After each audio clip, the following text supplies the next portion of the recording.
Today we are making that most ghostly of ancient lighting methods, the rushlight, which have shone their steadfast light out of cottage windows into the dark of the night for time untold. In the old days, beeswax candles were a luxury item for many people. They were expensive and not always an option. The rushlight, however, can be made at home and requires only two materials, both of which are completely free: a stem of the wild rush foraged from the landscape and a little cooking fat. The tall, slender, bright green stems of the common rush emerge from the ground, bursting from brown papery sheaths in a central clump from its hidden rhizome. About halfway along the stem, a beautiful inflorescence of minute brown flowers stretch out in a bending spray. Juncus effusus is uniquely suited for its role as a light bringer, as hidden just underneath its smooth green exterior is a solid, cylindrical, spongy pith that, when dried and soaked in a little cooking oil, functions like a candle's wick.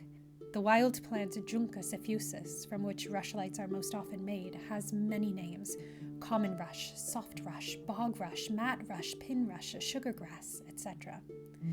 I can't help but think that this is because this wonderful wetland plant has been such a good friend to the humans who live near it, offering an easy-to-access and easy-to-create source of indoor lighting to carry us through the dark hours of the day and the dark days of the year. We all crave a little light in the dark, and this is the gift that the common rush has given freely to humanity for time untold. As rushlights are traditionally homemade, I'm sure that everyone has their own favored method for preparing rushes for lighting. This is how I like to do it. I've harvested a bundle of rushes, cutting the stems near the base of the plant. I use my woods knife to very gently peel away just the green exterior of the rush. You'll want to leave one slender strip of green on the pith for stability when it's burning.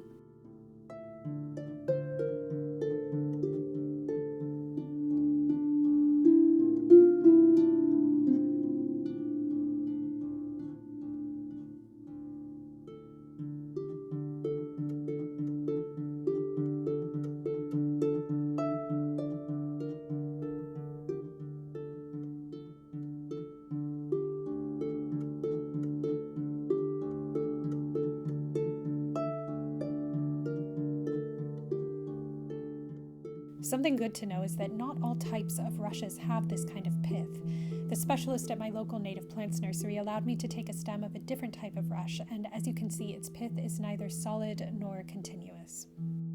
And just a reminder that these days, wild environments are often quite delicate, and so if you're foraging for your rushes, make sure that you're foraging conscientiously and sparingly from robust environments.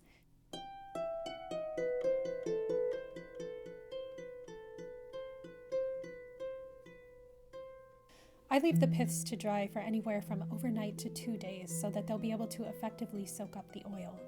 You can see here what they'll look like: feather-light, straw-like, and a little more rigid. At this point, I soak them in a little used oil left over from yesterday's cooking, just enough to fully saturate the pith without leaving it dripping. I've done several experiments with different types of oil, from olive oil to bacon fat, and I found that none of them gave off an odor when burned, and that no matter which oil I used, each inch of the rushlight burns steadily for about 1 minute.